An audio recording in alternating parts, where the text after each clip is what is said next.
India's fight against terrorism has entered a new phase. Operation Sindoor is still on, and today the Indian forces kicked off a second operation. They're calling it Operation Keller. Now, this one is to intensify a manhunt. We're looking for the terrorists who carried out the Pahalgam attack. It's been almost 3 weeks. Those attackers are still at large. So today, India launched a new operation. The Indian Army carried out an encounter. They eliminated 3 terrorists. It began in Pahalgam, which is a town in Kashmir.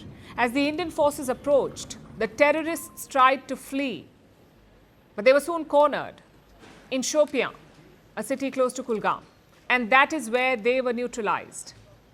The gunfight happened in an area called Operation Keller, and that is how the operation got its name, Operation Keller.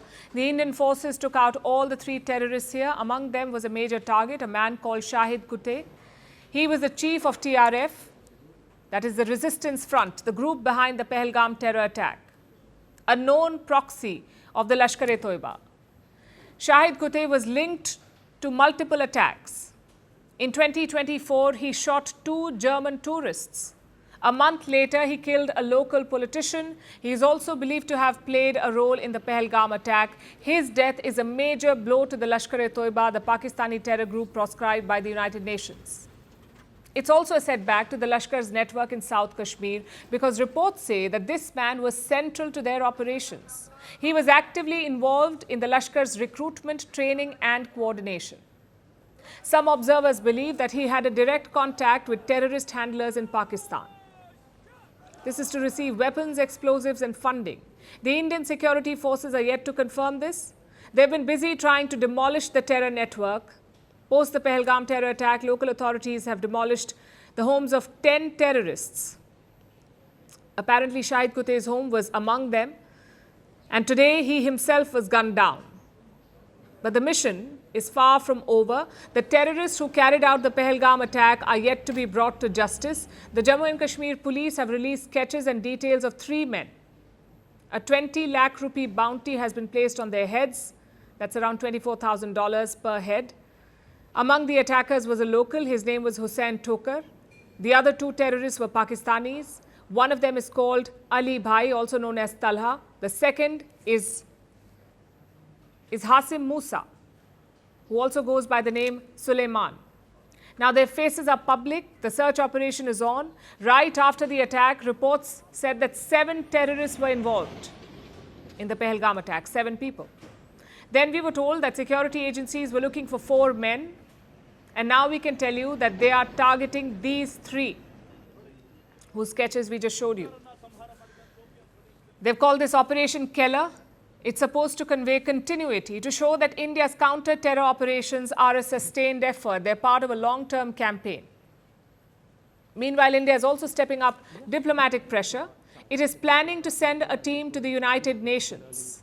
The UN Security Council is scheduled to meet this week. India wants to use this opportunity to corner Pakistan.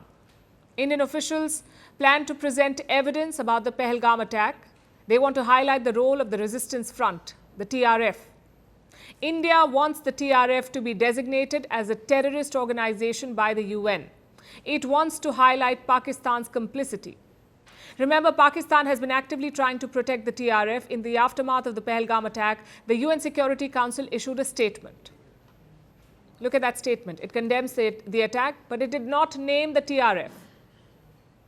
That's because Pakistan got the name removed. They got any reference to the TRF removed. Pakistan is a non-permanent member of the UN Security Council. It worked with China, which is a permanent member, and together they shielded the TRF. And that has actually gone against them. Because India has raised this with all international partners, India is asking a very simple question. Why would Pakistan shield a terror group if it was not complicit? Why would it go out of its way to get them to remove the reference to TRF? The Pakistani government even claimed credit for this in their parliament. उसमें blame डाला गया था the resistance forum, उसको condemn किया गया, उसको जिम्मेदार ठहराया गया उस प्रेस रिलीज में। तो मुझे आई, मैंने देखा, मैंने कहा ये एक्सेप्टेबल नहीं है। मैंने कहा यहां हमें एविडेंस दिखाएं कि ये द रेजिस्टेंस फोरम ने, द TRF ने किया है, तो फिर हम इसको रहने देंगे, या उनकी ओनरशिप दिखा दें कि इन्होंने एक मीडिया में चला भी दिया कि उन्होंने ओन कर लिया, वो झूठा था। नहीं, ये नहीं है। तो उस पर करीबन हमारे जी 2.5 दिन लगे। वी रिफ्यूज टू बज इन।